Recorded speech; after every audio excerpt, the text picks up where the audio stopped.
ഈ പുളുവം വെറുതെ ബടായി പറയാന്നല്ലാതെ ഇരട്ടച്ചങ്ക് പോയിട്ട് ഇയാൾക്ക് നട്ടെല്ലെങ്കിലും ഉണ്ടോ എന്ന് ഇടക്ക് പോയിട്ട് ഒന്ന് ചെക്ക് ചെയ്ത് നോക്കുകൾ. എന്നിട്ടല്ല ഇരട്ടച്ചക്ക് ഈ മുതലാളിമാരുടെ മുമ്പിൽ കീഴടങ്ങി നിൽക്കുന്ന ഇയാള്. എന്നാൽ അവിടെ രാഹുൽ എന്ന് പറയുന്ന ഒരു രാഷ്ട്രീയമുണ്ട്. ഇവിടെ ഒരു വ്യക്തതയുള്ള രാഷ്ട്രീയം രൂപപ്പെട്ടു വരുന്നുണ്ട്. ഞാൻ എല്ലാവരോടും ഇതാ പറയണത്. ഈ CPM കാരൻ പറയുന്ന ബടായി ഒന്നുമല്ല, കൃത്യതയും വ്യക്തതയുമുള്ള രാഷ്ട്രീയം. അതെന്താണ്? ഫാഷിസ്റ്റുകൾക്കെതിരെയുള്ള ഒരു മതേതര മുന്നേറ്റമാണ്. മുസ്ലിം ലീഗ് ചെറിയ പാർട്ടിയാണ്. CPM കാരാ നിങ്ങളെ പോലെയുള്ള ആപതേ ഞങ്ങൾക്കുള്ളൂ. നിങ്ങളെക്കാൾ വലിയ പാർട്ടിയൊന്നുമല്ല. നിങ്ങളൊക്കെ ഏകദേശം കണക്കാണ്, ഒരേ പാർട്ടിയാണ്. ഇവിടെ കേരളത്തിലാണ് കാര്യമായിട്ടുള്ളത്. മുസ്ലിം ലീഗ് പാർട്ടിയെ സംബന്ധിച്ചിടത്തോളം ലീഗ് അതിൻ്റെ രാഷ്ട്രീയ ചരിത്രത്തിൽ അല്ലെങ്കിൽ അതിൻ്റെ അടിത്തറയിൽ നിന്ന് തന്നെയാണ്, സാമുദായിക രാഷ്ട്രീയത്തിൻ്റെ അടിത്തറയിൽ നിന്നുകൊണ്ടാണ് മുസ്ലിം ലീഗ് എല്ലാ കാലത്തും പ്രവർത്തിച്ചിട്ടുള്ളത്. അത് ഈ രാജ്യത്തിൻ്റെ ഭരണഘടന ആരുടെയും ഔദാര്യമായിട്ടല്ല, ഈ രാജ്യത്തിൻ്റെ ഭരണഘടന നൽകുന്ന അവകാശം വെച്ചുകൊണ്ടാണ്. 1947 ഇന്ത്യ സ്വതന്ത്രമായതിനു ശേഷം ഇന്ത്യയിലെ രാഷ്ട്രീയ നീക്കങ്ങളെ സൂക്ഷ്മതയോടെ നിരീക്ഷിച്ചതിന് ശേഷം ലോകത്ത് മുഴുവൻ നടക്കുന്ന എല്ലാ മൈനോറിറ്റി മൂവ്മെന്റുകളെയും നിരീക്ഷിച്ചതിനു ശേഷം 1948 മാർച്ച് മാസത്തിലാണ് ഖായിദ മില്ലത്ത് മുഹമ്മദ് ഇസ്മായിൽ സാഹിബും സംഘവും ലീഗ് രൂപീകരിക്കുന്നത്. കൃത്യമായ പഠനങ്ങൾ ഉണ്ടായിരുന്നു, ആലോചനകൾ ഉണ്ടായിരുന്നു. ഒരു 10 വർഷക്കാലത്തേക്കല്ല, ഈ രാജ്യം നിലനിൽക്കുന്ന കാലത്തോളം മുന്നോട്ട് പോകാൻ കഴിയേണ്ടുന്ന ആശയധാരയെ അടിത്തറയാക്കി വെച്ചുകൊണ്ടാണ്. അതുകൊണ്ട് മാത്രമാണ് നമ്മൾക്കിപ്പോഴും അഭിമാനത്തോടെ ഈ രാജ്യത്തിന്റെ സ്വാതന്ത്ര്യത്തിന്റെ കൂടെ നിൽക്കാൻ കഴിയുന്നത്. തലകുനിക്കാനില്ലാത്തവണ്ണം മുസ്ലിം ലീഗ് എന്ന പേര് പോലും സ്വീകരിക്കുമ്പോൾ 1925 RSS ഉണ്ട് ഇന്ത്യയിൽ. നമ്മൾ രൂപീകൃതമാകുന്നത് 48-ലാണ്. ഭീഷണികളെ കുറിച്ചുള്ള ധാരണകൾ ഉണ്ടായിരുന്നു. ഏതെല്ലാം കോണുകളിൽ നിന്ന് എതിർപ്പുകൾ ഉണ്ടാകുമെന്ന കൃത്യമായ നിരീക്ഷണങ്ങൾ ഉണ്ടായിരുന്നു. എന്നിട്ടും മുസ്ലിം ലീഗ് 1948 രൂപീകരിക്കുകയുണ്ടായി. അതിന്റെ ഫലമായിട്ടുണ്ടായ ഒരുപാട് നേട്ടങ്ങൾ ഈ നാട്ടിലെ എല്ലായിടത്തും പരിശോധിച്ചാൽ നിങ്ങൾക്ക് മനസ്സിലാവും. രാജ്യത്തിന്റെ ഭരണഘടന നൽകുന്ന അവകാശത്തെ മുറുകെ പിടിച്ചുകൊണ്ട് നിങ്ങൾക്ക് നിങ്ങളുടെ ഏത് വിശ്വാസവും സ്വീകരിക്കാം. നിങ്ങൾ ഹിന്ദുവാണോ, നിങ്ങൾ ക്രിസ്ത്യാനിയാണോ, നിങ്ങൾ ഏതെങ്കിലും മതസ്ഥനാണോ, നിങ്ങൾ മുസ്ലിമാണോ, നിങ്ങൾക്ക് ആ വിശ്വാസത്തെ പരസ്യമായി ഉയർത്തിപ്പിടിച്ചു ജീവിക്കാൻ കഴിയുന്ന ഒരു മണ്ണാണ് ഇന്ത്യ. 1947 കേവലം ഒരു അതിർത്തിയുടെ വരംപിടുകയല്ല ഈ രാജ്യം ചെയ്തത്. ആ അതിർത്തിക്കകത്തു താമസിക്കുന്ന സകലമാന ജീവജാലങ്ങളും, മനുഷ്യൻ മാത്രമല്ല മൃഗങ്ങൾ, വിരകൾക്ക് പോലും ഈ മണ്ണിൽ പാർക്കുന്നവന്റെ മുഴുവൻ അവകാശം എന്തെന്ന് ഡിഫൈൻ ചെയ്തു വെച്ച് അവന് ജീവിക്കാൻ കഴിയുന്ന പരിതാവസ്ഥയെ കൃത്യമായി ചിത്രീകരിച്ചുകൊണ്ടാണ് ഒരു രാഷ്ട്രമുണ്ടായത്, ഈ രാജ്യമുണ്ടായത്. ആ രാജ്യം നൽകുന്ന ഒരു ഔദാര്യമുണ്ട് എല്ലാ വിശ്വാസികൾക്കും. ആ ഔദാര്യത്തെ, രാജ്യം നൽകുന്ന അവകാശത്തെ, ആ അവകാശത്തെ സ്വീകരിച്ചുകൊണ്ട് വിശ്വാസത്തിൽ മുറുകെ പിടിച്ചുകൊണ്ട് സമുദായത്തിന്റെ പുരോഗമനത്തിനു വേണ്ടിയാണ് ലീഗ് പ്രവർത്തിച്ചത്. നിങ്ങൾ ഏത് വിശ്വാസത്തിൽപ്പെട്ടവനായാലും നിങ്ങൾ മറ്റൊരാൾക്ക് എങ്ങനെയാ അപകടം ഉണ്ടാക്കുക, എങ്ങനെയാ അപകടം ഉണ്ടാക്കാനാവുക? നിങ്ങളൊരു ഹിന്ദുവാണോ എങ്കിൽ എങ്ങനെയാണ് നിങ്ങൾ ഒരു മുസ്ലിമിനെ, ഒരു ക്രിസ്ത്യാനിയെ, ഒരു ബുദ്ധനെ, ഒരു ജൈനനെ, ഒരു ദളിതനെ നിങ്ങൾക്ക് തെറ്റായി കാണാനാവുക, മനുഷ്യനല്ലാതായി കാണാനാവുക? നിങ്ങൾ മുസ്ലിമാണോ, നിങ്ങൾ ക്രിസ്ത്യാനിയാണോ? നിങ്ങൾക്ക് എല്ലാവരെയും മനുഷ്യൻ എന്ന നിലക്ക് കാണാൻ നിങ്ങളുടെ വിശ്വാസം പഠിപ്പിക്കുന്നുണ്ട്. ഞാൻ കുറച്ചു ദിവസമായി പറയാറുണ്ട് മാർപ്പാപ്പയെ കുറിച്ച്. ഞാൻ വല്ലാതെ ചിന്തിച്ചു പോയ ഒരു വിഷയമാണ് മാർപ്പാപ്പയുടെ മരണം എന്ന് പറയുന്നത്. അദ്ദേഹത്തെ കുറിച്ച് മരിച്ചുപോയപ്പോൾ ഞാൻ ഒരുപാട് വായിക്കാൻ ശ്രമിച്ചു. കേട്ടിട്ടുണ്ടായിരുന്നു ഫ്രാൻസിസ് മാർപ്പാപ്പയെ കുറിച്ച്. അദ്ദേഹം കാലം ചെയ്തു പോയപ്പോൾ, മരിച്ചുപോയപ്പോൾ അദ്ദേഹത്തെ കുറിച്ച് ആളുകൾ പറയുന്നത് അതിശയത്തോടെയാണ് ഞാൻ കേട്ടത്. എനിക്ക് അത്ഭുതമുണ്ടായി. മാർപ്പാപ്പ എന്ന് നമ്മൾ കേൾക്കുമ്പോൾ ലോകത്തിന്റെ ഉത്തുംഗതയിൽ ഇന്ന് നിൽക്കുന്ന ഏറ്റവും വലിയ പൗരോഹിത്യത്തിന്റെ അങ്ങേ അറ്റത്തു നിൽക്കുന്ന മനുഷ്യൻ മാർപ്പാപ്പയാണ്. ആ മാർപ്പാപ്പ തന്റെ വീട്ടിലെ 2 മുറികൾ മാത്രം ഉപയോഗിക്കുന്ന ലളിതമായ ജീവിതം നയിക്കുന്ന ഒരു മനുഷ്യനായിരുന്നു എന്ന് ഞാൻ അറിഞ്ഞു. എനിക്ക് അദ്ദേഹത്തോട് വലിയ ഇഷ്ടവും വലിയ ബഹുമാനവും പൗരോഹിത്യത്തിന്റെ കാട്ടിക്കൂട്ടലുകൾക്കിടയിൽ ജീവിക്കുന്ന ഒരാൾ എന്ന നിലക്ക് എനിക്കുണ്ടായി. ഒരു പുരോഹിതൻ തീരുന്നില്ല. ആ മനുഷ്യന് ലോകത്തിൽ എല്ലാ മനുഷ്യരോടും സ്നേഹമുണ്ടായിരുന്നു. കാരണം അയാൾ ഒരു ക്രിസ്ത്യാനിയാണ്, കാരണം അയാൾ ഒരു വിശ്വാസിയാണ്. എല്ലാ വിശ്വാസത്തിനകത്തും നിൽക്കുന്ന ഒരാൾക്ക് അങ്ങനെയേ സാധിക്കൂ. അത് മുസ്ലിം ആയാലും ഹിന്ദുവായാലും ക്രിസ്ത്യനായാലും എല്ലാവരെയും സ്നേഹിച്ചു. ഫലസ്തീനിൽ അപകടപ്പെട്ടു നിൽക്കുന്ന മുസ്ലിങ്ങളുടെ കൂടെ മാർപ്പാപ്പ ചേർന്ന് നിന്നു. ലോകത്തിൽ എവിടെയാണോ സങ്കടമുണ്ടാവുന്നത് ആ സങ്കടപ്പെടുന്നവന്റെ കൂടെ മാർപ്പാപ്പ നിന്നു. മാർപ്പാപ്പ ഒരു തികഞ്ഞ ക്രിസ്തുമത വിശ്വാസിയായിരുന്നു. അതുകൊണ്ട് മനുഷ്യനെ സ്നേഹിക്കേണ്ടായതാണോ? പുരോഹിതനായ ആ മനുഷ്യൻ എല്ലാ മനുഷ്യരെയും സ്നേഹിച്ചു. എല്ലാവരുടെയും മുമ്പിൽ ലോകത്തിന്റെ ഉത്തുംഗതയിൽ നിന്നുകൊണ്ട് ഒരു പുരോഹിതൻ എന്താകണം എന്ന ആ മനുഷ്യൻ ലോകത്തെ പഠിപ്പിച്ചു. നിങ്ങൾ മിനിഞ്ഞാന്ന് ഞായറാഴ്ച മാർപ്പാപ്പ കാലം ചെയ്തു പോയതിനു ശേഷം പുതിയ മാർപ്പാപ്പ ലിയോ 14 പോപ്പ് ചാർജ് എടുത്തു. കഴിഞ്ഞ ഞായറാഴ്ചയിൽ 100,000 ആളുകളെ ആ മനുഷ്യൻ അഭിസംബോധന ചെയ്തു. എന്താ പറഞ്ഞതെന്നറിയോ? അയാൾ പറഞ്ഞത് ആദ്യത്തെ പ്രഖ്യാപനമാണ്, പാലസ്തീനിൽ വെടിനിർത്തൽ ഉണ്ടാവണം, ഗസയിൽ വെടി പൊട്ടരുത്, മനുഷ്യൻ മരിക്കരുത്. അദ്ദേഹം പറഞ്ഞു ഉക്രൈനിൽ യുദ്ധം അവസാനിക്കണം, മനുഷ്യന് ശാന്തി ഉണ്ടാവണം. ലോകത്ത് അത് പറയുമ്പോൾ ആ മനുഷ്യന്റെ മുമ്പിൽ നടന്നുപോയ ഒരാൾ കാണിച്ചു കൊടുത്ത വഴിയിൽ അയാളും വരികയല്ലേ, അദ്ദേഹവും വരികയല്ലേ? നാം അപ്രീഷിയേറ്റ് ചെയ്യേണ്ടുന്ന ആരായിരുന്നാലും ഏത് മതത്തിൽപ്പെട്ടവനായാലും പറയേണ്ടുന്ന വർത്തമാന ലോകത്തിലെ ഏറ്റവും പ്രധാനപ്പെട്ട രാഷ്ട്രീയമാണ് അദ്ദേഹം പറയുന്നത്. പക്ഷെ ഇവിടെയാണ് ഒരു പ്രശ്നമുള്ളത്. എന്താണ് ആ പ്രശ്നം? ഇങ്ങനെ പറയുന്ന ഏതെങ്കിലും ഒരു മതനേതാവിനെ ആ മതത്തിനകത്തു നിന്നാണ് അവർ ഏറ്റവും വലിയ വെല്ലുവിളികൾ നേരിട്ടിട്ടുള്ളത്. മുസ്ലിം ലീഗ് രാഷ്ട്രീയ പാർട്ടി ഏറ്റവും വലിയ വെല്ലുവിളികൾ നേരിട്ടത് ഒന്ന് കണ്ണടച്ച് നിങ്ങളൊന്ന് ആലോചിച്ചു നോക്കൂ. പുറത്തുനിന്നാണോ? അല്ല, സമുദായത്തിനകത്തിരുന്ന് തന്നെ. പലതരം രാഷ്ട്രീയ പാർട്ടികളിൽ പോകുന്നവൻ കാണിക്കുന്ന ലീഗ് വിരുദ്ധത മാത്രമല്ല, മുസ്ലിം ലീഗ് തീവ്രവാദ ശക്തികൾക്കെതിരെ പൊരുതിയവരാണ്. ഇന്ത്യ പോലെ ഒരു നാട്ടിൽ മാത്രമല്ല, മനുഷ്യൻ പാർക്കുന്ന ഒരിടത്തും മറ്റുള്ളവരെ ഉപദ്രവിച്ചുകൊണ്ടല്ല നിന്റെ മതപ്രവർത്തനം നടത്തേണ്ടത്, അവരെ അപകടപ്പെടുത്തിക്കൊണ്ടല്ല. കലിമ ചൊല്ലടോ എന്ന് പറഞ്ഞ് ഒരു മനുഷ്യന്റെ നെഞ്ചിലേക്ക് വെടിയുണ്ട പായിപ്പിക്കുന്ന ആധുനിക തീവ്രവാദത്തെ മുസ്ലിമിനോട് ചേർത്ത് കെട്ടുമ്പോൾ അവൻ അറിയണം അവിടെ എവിടെ ഇസ്ലാം ഉള്ളത്, അവിടെ എവിടെയാ മുസ്ലിം ഉള്ളത്? അവിടെ ഒരു പോക്കിരിയാണുള്ളത്, ഒരു ഗുണ്ടയാണുള്ളത്, ഒരു തെമ്മാടിയാണുള്ളത്. അവൻ എങ്ങനെയാ വിശ്വാസിയാവുക?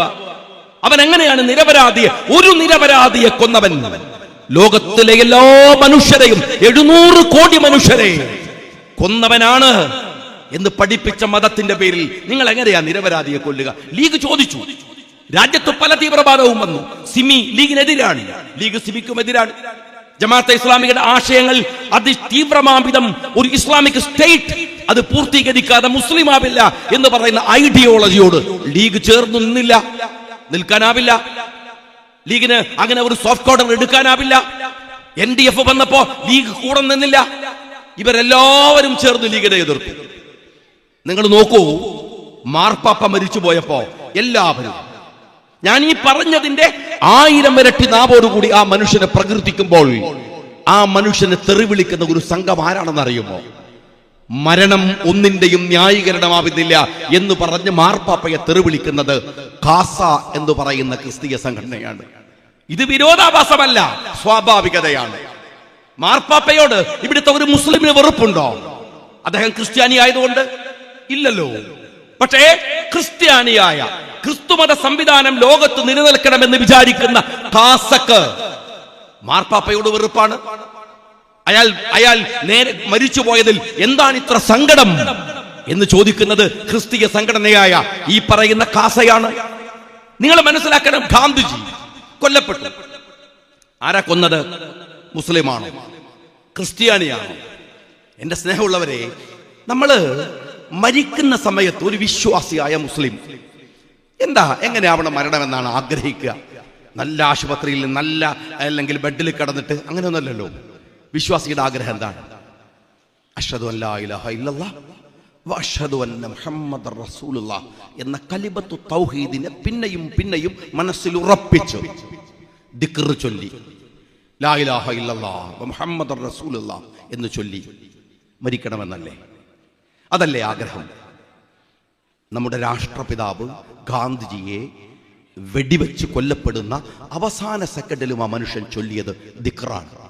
പക്ഷേ റാം റാം റാം എന്നാണ്. കാരണം ഗാന്ധിജി സനാതനനായ ഒരു ഹിന്ദു ആയിരുന്നു. ആ ഗാന്ധിജിയെ കൊന്നത് നാത്തുറാം വിനായക് ഗോഡ്സെ എന്ന് പറയുന്ന പൊട്ടുതൊട്ട ഹിന്ദുവാണ്. എന്റെ കാര്യം, ഗാന്ധിജി മനുഷ്യർക്ക് വേണ്ടി സംസാരിച്ചു. ഹിന്ദു തീവ്രവാദിയായ നാത്തുറാം വിനായക് ഗോഡ്സെക്ക് പക്ഷേ മനുഷ്യർക്ക് വേണ്ടി സംസാരിക്കാനാവില്ല. അവൻ ഹിന്ദുവാണ്, ലോകത്തിലെ മികച്ചവൻ എന്ന് വിചാരിക്കുന്ന തീവ്രവാദിയാണ്. ഇതാണ് ഈ എതിർപ്പുകൾ ഉണ്ടാവുന്നത് അവർക്കിടയിൽ നിന്നാണ്. ഈ വെറുപ്പിന്റെ പ്രചാരകന്മാർ നമ്മുടെ നാട്ടിലുണ്ട്. ലീഗ് അവർക്കെതിരാണ്, ഐഡിയോളജിക്കലി എതിരാണ്. അവരേതു വേഷം കെട്ടി മുസ്ലിം ലീഗിന്റെ ഓഫീസിൽ വന്നാലും അവരെ തിരിച്ചറിയാൻ ലീഗിന് കഴിയും. അവരെ അടുപ്പിക്കാൻ തിരിക്കാനും ലീഗിനറിയാം. നിങ്ങളൊരു ഓഫീസിന്റെ വാർഷികമല്ലേ ഇവിടെ ആഘോഷിക്കുന്നത്? ആ ഓഫീസിന്റെ ലക്ഷ്യം എന്താണ്? ഈ നാട്ടിലെ മനുഷ്യരുടെ സങ്കടങ്ങൾ ആ ഓഫീസ് ഇത്ര കാലം ഏറ്റെടുത്തിട്ടില്ലേ? ഇല്ലെങ്കിൽ പിന്നെ ഈ വാർഷികം പോയിട്ട് ആ ഓഫീസിന് വേണ്ടി ചെലവഴിച്ചതെല്ലാം വേസ്റ്റാണ്. നിങ്ങൾ ഈ നാട്ടിലെ മനുഷ്യർക്ക് ഒരു പ്രയാസം വന്നാൽ പോയി പറയാൻ അവന് ജാതിമത ഭേദമില്ലാതെ അവന് പോയി പറയാൻ ഇടം വേണം. അതാവണം ലീഗ് ഓഫീസ്. ലീഗിന്റെ മെമ്പർഷിപ്പ് ഉള്ളവർക്ക് മാത്രമല്ല, മുസ്ലിങ്ങൾക്ക് മാത്രമല്ല, ഈ നാട്ടിലെ അവസാനത്തെ സങ്കടപ്പെടുന്നവനും ആ സങ്കടങ്ങൾ ഏറ്റെടുക്കുമ്പോഴാണ് അത് ഓഫീസ് ആവുക. അങ്ങനെ ചെയ്തിട്ടുണ്ടെങ്കിൽ മാത്രമാണ് നിങ്ങൾക്ക് അതിന്റെ വാർഷികം ആഘോഷിക്കാൻ അർഹതയും ഉണ്ടാവുക. ഇതാണ് വേണ്ടത്. മുസ്ലിം ലീഗിന്റെ രാഷ്ട്രീയത്തിന്റെ ഐഡിയോളജി അങ്ങനെയാണ്. അടിസ്ഥാനപരമായി പുതിയ തലമുറയിലെ കുട്ടികൾ മനസ്സിലാക്കണം. നിങ്ങൾ ഈ കാണിക്കുന്നതല്ല, അല്ലെങ്കിൽ കണ്ടുകൊണ്ടിരിക്കുന്ന പുതിയ കാലത്തെ ചെറിയ ചെറിയ വർത്തമാനങ്ങളുടെ രാഷ്ട്രീയമല്ല മുസ്ലിം ലീഗിൻ്റെത്. അടിസ്ഥാനപരമായ അന്തസ്സുറ്റ ഒരു ഐഡിയോളജി ലീഗ് രാഷ്ട്രീയ പാർട്ടിക്കുണ്ട്. ലീഗ് വെറുപ്പിന്റെ പ്രചാരകരല്ല, മതദ്വേഷം പറയുന്നവരല്ല, മറ്റുള്ളവനെ ആക്രമിക്കുന്നവരല്ല. സങ്കടങ്ങളായി മുസ്ലിം ലീഗ് നേതാക്കന്മാരെ നിങ്ങൾ പരിശോധിച്ചു നോക്കൂ. നിങ്ങൾ ഇങ്ങനെ ഒറ്റപ്പെട്ട് കഴിയുകയായിരുന്നു. നമ്മളെല്ലാവരും, നമ്മുടെ കാരണവന്മാർ ഇവിടെയുണ്ട്, ചോദിച്ചു നോക്കൂ നിങ്ങൾ. അന്ന് ഒറ്റപ്പെട്ട് കഴിയുമ്പോൾ ലീഗ് പറഞ്ഞു, റോഡ് ഉണ്ടാക്ക്, പാലം ഉണ്ടാക്ക്, സ്കൂൾ ഉണ്ടാക്ക്. എന്തിനായത്? റോഡും പാലവും സ്കൂളും കിണറും ഒക്കെ മനുഷ്യരുടെ പ്രശ്നങ്ങളാണ്. അങ്ങനെയാണ് നമ്മൾ മിങ്കിൾ ചെയ്യാൻ തുടങ്ങിയത്. നോർത്ത് ഇന്ത്യയിലേക്ക് പോയാൽ, കേരളത്തിന്റെ പുറത്തുള്ള പല സ്റ്റേറ്റുകളിലേക്ക് പോയാൽ മാറി വേറിട്ട് നിൽക്കുന്ന ഒരു കൾച്ചർ അവിടുത്തെ മുസ്ലിം കമ്മ്യൂണിറ്റിക്കുമുണ്ട്, മറ്റു മതസ്ഥർക്കുമുണ്ട്. കേരളത്തിൽ അങ്ങനെയല്ല. കേരളത്തിലേക്ക് വന്ന ദഅവത്ത് സംഘങ്ങളെ പരിശോധിക്കുക നിങ്ങൾ. മാലിക് ബിൻ ദീനാറും കൂട്ടരും വരുന്നത് മക്കത്തു നിന്നാണ്. അള്ളാഹുവിന്റെ പ്രവാചകൻ സ്വല്ലല്ലാഹു അലൈഹി വസല്ലം തങ്ങളുടെ അനുചരന്മാർ നേരിട്ട് വന്നിറങ്ങിയ നാട്. പക്ഷെ അവർ വന്നപ്പോ മക്കത്തെ വേഷവും കൊണ്ടല്ല വന്നത്. ഇവിടുത്തെ സമസ്ത കേരള ജംഇയ്യത്തുൽ ഉലമയുടെ പ്രസിഡന്റിനെ അല്ലെങ്കിൽ അതിന്റെ നേതാക്കന്മാരെ നിങ്ങൾ പരിശോധിക്കുക. മുജാഹിദിന്റെ നേതാക്കന്മാരെ പരിശോധിക്കുക. എല്ലാ മതവിഭാഗങ്ങളെയും സംസ്ഥാനയുടെ, ദക്ഷിണ കേരളയുടെ സാധാരണ മനുഷ്യരെ പോലെ, മലയാളിയെ പോലെ, എല്ലാവരും ചെയ്യുന്ന പോലെ അവന്റെ വേഷവിധാനങ്ങളുണ്ട്. നമ്മളുടെ ഉമ്മമാര് ഖുർആൻ ഓതുമ്പോൾ അറബി മലയാളം പഠിച്ചു. അവരാണ് ആദ്യം സാക്ഷരരായവർ. അവർ അറബിയിൽ മലയാളം എഴുതി കത്തയച്ചു കേരളത്തിൽ നിന്ന്. അവർ അതിൽ സാഹിത്യങ്ങൾ എഴുതി, അതിൽ കവിത എഴുതി, കഥ എഴുതി. അങ്ങനെ ഒരു പൊതുസമൂഹത്തിനകത്ത് വളരെ കൃത്യമായി മിങ്കിൾ ചെയ്തിട്ട് എല്ലാവരെയും കൂട്ടിച്ചേർത്ത് വേറിട്ട് പോകുമായിരുന്ന ഒരു സമുദായത്തെ അവരെ ഇഴുകി ചേർത്തുറപ്പിച്ച ഒരു രാഷ്ട്രീയ പ്രക്രിയ കൂടിയാണ് ഇന്ത്യൻ യൂണിയൻ മുസ്ലിം ലീഗ്. ലീഗ് അതുകൊണ്ട് വെറുപ്പിന്റെ പ്രചാരകന്മാരുടെ കൂടെ നിന്നിട്ടില്ല ഒരു കാലത്ത്. ഇപ്പോ കേരളത്തിൽ സംഭവിക്കുന്നത് എന്താണ്? നിങ്ങൾ ഈ സമീപകാലത്ത് സോഷ്യൽ മീഡിയ പരിശോധിച്ചു നോക്കിയാൽ നിങ്ങൾക്കറിയാം. പഞ്ചായത്ത് തെരഞ്ഞെടുപ്പ് വരാനിരിക്കുകയാണ്. ആ അതിഭയാനകമാം വിധത്തിൽ സമുദായങ്ങൾക്കിടയിൽ വലിയ ധ്രുവീകരണം ആസൂത്രിതമായി നടന്നിട്ടുണ്ട്. പ്രത്യേകിച്ച് ക്രിസ്ത്യൻ സമൂഹത്തിനകത്ത്, മുസ്ലിം സമൂഹത്തിനകത്ത് ഈ രണ്ട് സമുദായമായ മൈനോറിറ്റിയെ തെറ്റിക്കാനുള്ള ആസൂത്രിതമായ പരിശ്രമം. ഹിന്ദുമത സമൂഹവുമായി മുസ്ലിങ്ങളുമായി, ക്രിസ്ത്യാനികളും ഹിന്ദുക്കളുമായി ഒക്കെ തെറ്റിക്കാനുള്ള തീവ്രമായ പരിശ്രമങ്ങൾ നടക്കുന്ന ഇടം സോഷ്യൽ മീഡിയ ഇടമാണ്. ഞാൻ നിങ്ങളോട് ചോദിക്കട്ടെ സ്നേഹപൂർവ്വം, അത്തരം ഇടങ്ങളിൽ ഈ വെറുപ്പിന്റെ പ്രചാരകന്മാരെ കൈകാര്യം ചെയ്യേണ്ടത് ആരാണ്? നിങ്ങളും ഞാനും മാത്രമാണോ? നമുക്കതിനോട് രാഷ്ട്രീയമായി മാറി നിൽക്കുകയോ അല്ലെങ്കിൽ വേറിട്ട് നിൽക്കുകയോ ചെയ്യാം. എന്നാൽ ചെയ്യേണ്ടത് ഗവൺമെന്റാണ്, ഈ നാട്ടിലെ ഗവൺമെന്റാണ്. നിർഭാഗ്യവശാൽ ഗവൺമെന്റ് നോക്കുകുത്തിയായി നിൽക്കുന്നു എന്നല്ല, ഈ വെറുപ്പ് പ്രചാരണത്തിന്റെ മേൽനോട്ടക്കാരായി കേരളത്തിലെ പിണറായി വിജയന്റെ സർക്കാർ മാറിയിരിക്കുന്നു എന്നതാണ് സങ്കടം. ഇതൊരു ചെറിയ വിഷയമല്ല. വെറുപ്പിന്റെ പ്രചാരണം ഉണ്ടാക്കുക. കേരളത്തിന്റെ പോലീസിനകത്ത് RSSന്റെ ശാഖയുണ്ടായി. നിങ്ങൾ വായിച്ചില്ലേ ഇന്നലെയും മെനഞ്ഞാന്നുമൊക്കെ? കഴിഞ്ഞ ആഴ്ചയിൽ RSSന്റെ ശാഖ തെരുവിലുണ്ടാക്കട്ടെ. അവരുണ്ടാക്കുന്നുണ്ടല്ലോ. ആർക്കാ പ്രശ്നം? ഈ രാജ്യത്ത് സംഘടിക്കാൻ അവർക്ക് അവകാശമുണ്ടെങ്കിൽ അവർ സംഘടിക്കട്ടെ, RSS വളർത്തട്ടെ. ആർക്കാക്ഷേപം? പക്ഷേ കേരളത്തിലെ പോലീസിന്റെ ജയിൽ ഉദ്യോഗസ്ഥന്മാരുടെ ഇടയിൽ RSSന്റെ ശാഖ ഉണ്ടാക്കുന്നത് ഈ പിണറായി വിജയൻ കേരളത്തിന്റെ ആഭ്യന്തരമന്ത്രി ആയിരിക്കുമ്പോഴാണ്. പത്രക്കാർ ചോദിച്ചല്ലോ, എങ്ങനെയാണ് പോലീസ് RSSന്റെ ശാഖ ഉണ്ടാക്കുന്നത്? എന്താ മുഖ്യമന്ത്രി പറഞ്ഞത്? അവരെ സ്ഥലം മാറ്റിയിട്ടുണ്ട്. ആയിക്കോട്ടെ മുഖ്യമന്ത്രി, സ്ഥലം മാറ്റിക്കോ, നിങ്ങൾ എന്തും ചെയ്തോ. പക്ഷെ ഒരു ആഭ്യന്തരമന്ത്രി 9 കൊല്ലം ഭരിച്ച ഈ സ്റ്റേറ്റില് കഴിഞ്ഞ മാസം ഈ ജയിൽ ഉദ്യോഗസ്ഥന്മാരായ RSSകാർ എങ്ങനെ യോഗം ചേർന്നു എന്നതിന്റെ ഉത്തരം കേരളത്തിന്റെ പോലീസ് മന്ത്രി പറയണ്ടേ? എന്താ കേരളത്തിലെ പോലീസിൽ സംഭവിക്കുന്നത് എന്ന് നിങ്ങൾ പറയണ്ടേ? അത് പറയാൻ നിങ്ങൾക്ക് കഴിയുമോ? ഞാൻ ചോദിക്കുന്നത്, PC ജോർജിനെ പോലെ ഒരു വിടുവായൻ, രാഷ്ട്രീയത്തിലെ അവസരം നോക്കി നടക്കുന്ന ഒരു അഭയാർത്ഥിയായ PC ജോർജ്, അയാൾ മുസ്ലിങ്ങൾക്കെതിരെ വെറുപ്പ് പറഞ്ഞു. പക്ഷെ അയാൾ പറയുന്നത് കോട്ടയത്ത് നിന്നാണ്. വെള്ളാപ്പള്ളി നിലമ്പൂരിൽ വന്നിട്ട് മുസ്ലിങ്ങൾക്കെതിരെ ഏറ്റവും മ്ലേച്ഛമായ ആരോപണങ്ങൾ ഉന്നയിച്ചു. അത് നിലമ്പൂരാണ്. ഒന്ന് കോട്ടയത്താണ്, ഒന്ന് നിലമ്പൂരാണ്. ഇവരെങ്ങനെയാ പറയാതിരിക്കുക? കേരളത്തിന്റെ മുഖ്യമന്ത്രി പിണറായി വിജയൻ ഡൽഹിയിൽ പോയി ഹിന്ദു പത്രക്കാരെ വിളിച്ചു വരുത്തി അവരോട് പറഞ്ഞത് വെള്ളാപ്പള്ളി പറഞ്ഞതിനും വലിയ വിഷമാണ്, PC ജോർജ് പറഞ്ഞതിലും വലിയ വിഷമാണ്. തന്റെ പോലീസ് ഉദ്യോഗസ്ഥന്മാരെ മലപ്പുറത്ത് കൊണ്ടുവന്നിറക്കി സ്ഥലം മാറ്റം കൊടുക്കാതെ ഇന്ത്യയിലെ ഏറ്റവും വലിയ ക്രിമിനൽ ഡിസ്ട്രിക്ട് എന്ന് പറഞ്ഞിട്ട് അവിടെ കേസുകൾ കൃത്രിമമായി ഉണ്ടാക്കി ചാർജ് ചെയ്ത് ഈ മുഖ്യന കടലാസുമായി ഡൽഹിയിൽ പോയിട്ട് പറഞ്ഞു, മലപ്പുറം അപകടം പിടിച്ച ഒരു പ്രദേശമാണ്, അവിടുത്തെ മുസ്ലിങ്ങൾക്ക് സ്വർണം കടത്താണ് പണി, അവിടുത്തെ മുസ്ലിങ്ങൾക്ക് ഹവാലയാണ് പണി. കേരളത്തിന്റെ മുഖ്യമന്ത്രി പിണറായി വിജയന്റെ ഓഫീസ് വഴി സ്വർണം കടത്തിയ വിവരം അയാൾ മിണ്ടിയില്ല. അതിന്റെ പേരിൽ ശിവശങ്കരൻ ജയിലിലാണ് എന്ന കാര്യം അയാൾ പറഞ്ഞില്ല. പിണറായി വിജയന്റെ ഏറ്റവും അടുത്ത സുഹൃത്ത് സുരേന്ദ്രനെ പോലെയുള്ള BJPക്കാർ, RSSകാർ കക്ഷികളായ കൊടകര ഹവാല കേസ് അയാൾ പറഞ്ഞില്ല. അയാൾ പറഞ്ഞത് കൊണ്ടോട്ടിയിലെ മുസ്ലിങ്ങൾ മാത്രം നടത്തുന്ന ഹവാലയെ കുറിച്ചാണ്. അവിടെ കൊണ്ടോട്ടിയിലെ എയർപോർട്ടിൽ പിടിക്കുന്ന സ്വർണത്തെ കുറിച്ച് മാത്രമാണ്. അപ്പൊ എങ്ങനെയാണ് ഈ വെറുപ്പിന്റെ പ്രചാരകന്മാർ ആരാണ്? നിങ്ങൾ അതൊന്ന് പറഞ്ഞേ. എവിടെയാണ്? ആരാ ഈ പ്രചാരണം നടപടി എടുക്കുന്നില്ല എന്ന് മാത്രമല്ല, വെറുപ്പ് പറയുന്ന വെള്ളാപ്പള്ളിക്ക് അവാർഡ് കൊടുത്തു സ്വീകരിക്കാൻ മുഖ്യമന്ത്രിയും പോവുകയാണ്. പിന്നെ എങ്ങനെയാണ് മുഖ്യമന്ത്രി ഈ മനുഷ്യർക്കിടയിൽ വെറുപ്പ് പ്രചരിക്കുന്ന അപകടത്തെ തടുക്കാൻ നമുക്കാവുക? അവാർഡ് കൊടുത്താൽ? നിങ്ങൾ ഈ കേരളത്തിൽ എത്ര കുട്ടികളെ UAPA ചാർത്തി ജയിലിൽ അടച്ചിട്ടുണ്ട്? ഈ കേരളത്തിൽ അലനയും താഹയും മാത്രമല്ല, എത്ര ചെറുപ്പക്കാരെ നിങ്ങളല്ലേ ചെയ്തത്? പക്ഷെ മുസ്ലിങ്ങൾക്കെതിരായി മതദ്വേഷം പ്രചരിപ്പിച്ച എത്ര പേരെ കേരളത്തിന്റെ പിണറായി വിജയൻ അറസ്റ്റ് ചെയ്തിട്ടുണ്ട്? മുഖ്യമന്ത്രിക്കെതിരെ ഒരു കമന്റ് ഇട്ടാൽ മസ്കറ്റിൽ പോയി മിനിറ്റുകൾ കൊണ്ട് അവനെ പോക്കിക്കൊണ്ട് കേരളത്തിൽ വരും, കുഴപ്പമില്ല. മുഖ്യമന്ത്രിക്കെതിരെ എനിക്ക് അനുവദിച്ച എന്റെ പ്രിവിലേജ് വെച്ച് ഞാൻ നിയമസഭയിൽ പ്രസംഗിച്ചാൽ നിങ്ങളുടെ ഒറ്റ സുഹൃത്തായിട്ടുള്ള EDയെ നിങ്ങൾ ഞങ്ങൾക്കെതിരെ കൊണ്ടുവരും, എനിക്കെതിരെ അന്വേഷണം നടത്തും, 10-20 കേസുകൾ ചാർജ് ചെയ്യും, ആക്ഷേപമില്ല. പക്ഷേ ഒരു കമ്മ്യൂണിറ്റിക്കെതിരായി പരസ്യമായി ഇവിടെ വെറുപ്പ് പ്രചരിപ്പിച്ചാൽ അതിന്റെ ഫലമായി നിങ്ങൾ ഒന്നും ചെയ്യില്ല എന്നത് ഈ കഴിഞ്ഞ ദിവസങ്ങളിൽ കണ്ടതാണ്. ഞാൻ ഒരൊറ്റ കാര്യമേ പറയുള്ളൂ, ദീർഘമായിട്ട് പറയുന്നില്ല. വളഞ്ഞു RSSന്റെ മുമ്പിൽ നട്ടല്ലു വളഞ്ഞു പോയ ഒരു മനുഷ്യനായി കേരളത്തിന്റെ മുഖ്യമന്ത്രി മാറിയിട്ടുണ്ട്. ഇന്ന് കോഴിക്കോട് മുഖ്യമന്ത്രി അദ്ദേഹത്തിന്റെ 4ാം വാർഷികാഘോഷ പരിപാടിയിൽ കടപ്പുറത്ത് സംസാരിക്കുകയാണ്. ഞാൻ അദ്ദേഹത്തിന്റെ ആ പ്രസംഗം മുഴുവൻ കേൾക്കാൻ ശ്രമിച്ചു.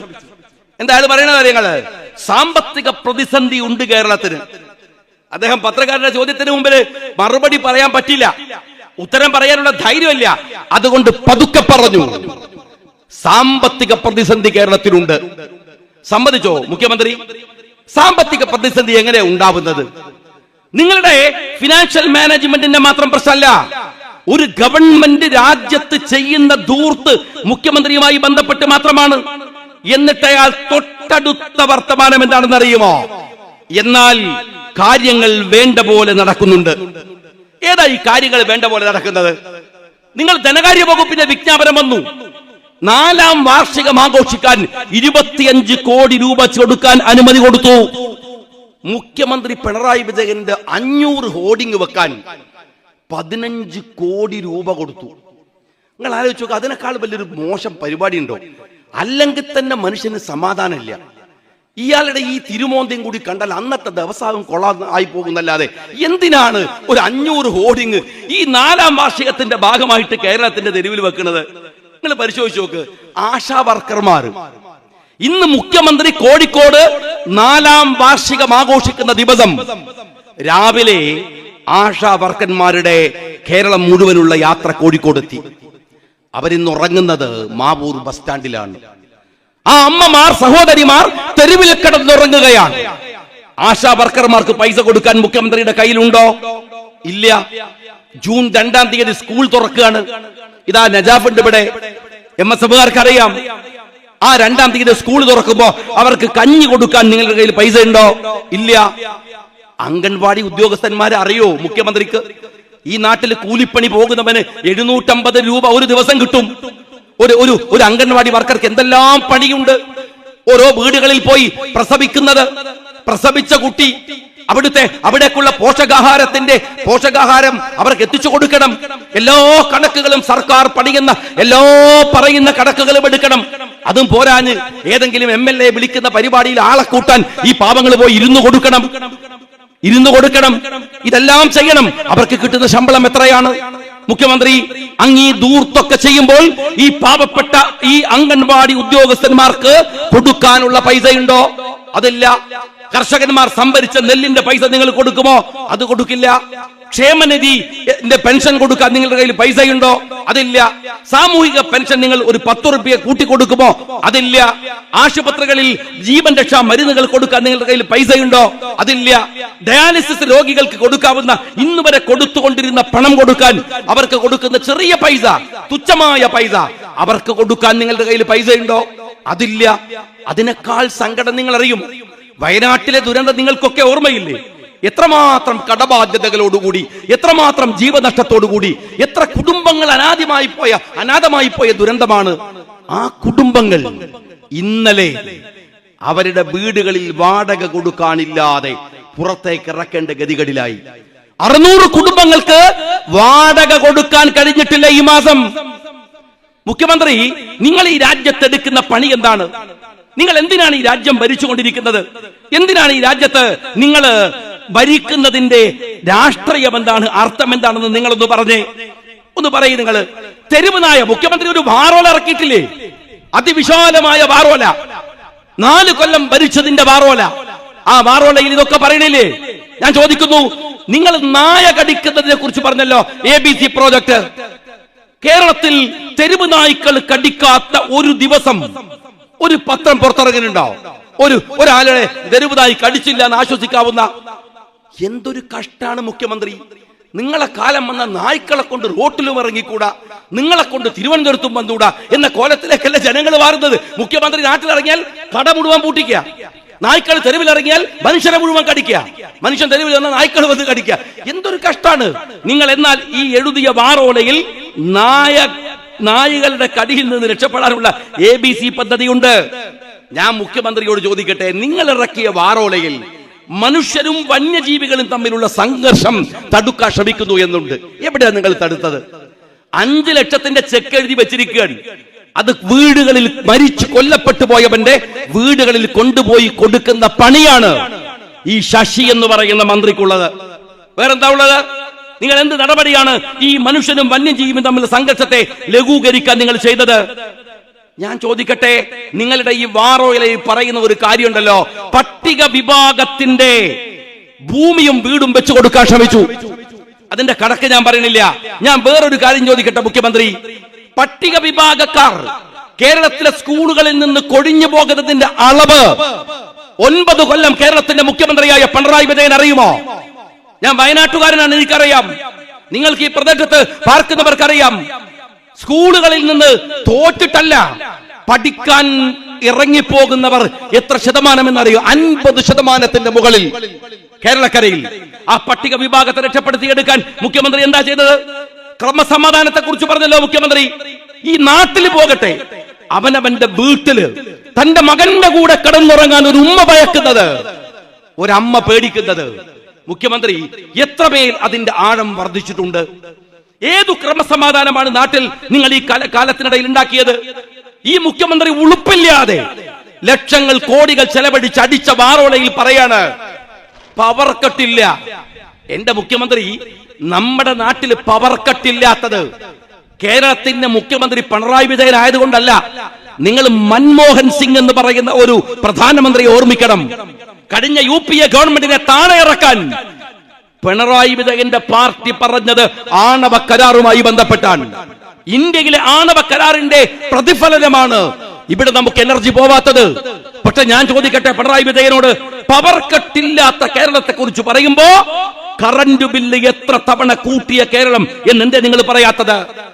നിങ്ങൾ സപ്ലൈകോയെ കുറിച്ച് പറഞ്ഞിരിക്കുന്നു പിണറായി വിജയൻ ഈ പറയുന്ന വാരോളയില്. സബ്സിഡി നിരക്കില് നിങ്ങൾ ഒരു സപ്ലൈകോയിൽ പോയി പരിശോധിക്ക്, നിങ്ങൾക്ക് എന്താ അവിടെ വാങ്ങാനുള്ളത്? നിങ്ങൾ അറിയുമോ, ഇന്ന് മുഖ്യമന്ത്രിയുടെ കോഴിക്കോട്ടെ പ്രസംഗാണ്. സർക്കാർ ആശുപത്രി ആയത് ഞങ്ങൾ വന്നപ്പോഴാണ്. ഞാൻ കോഴിക്കോടാണ്.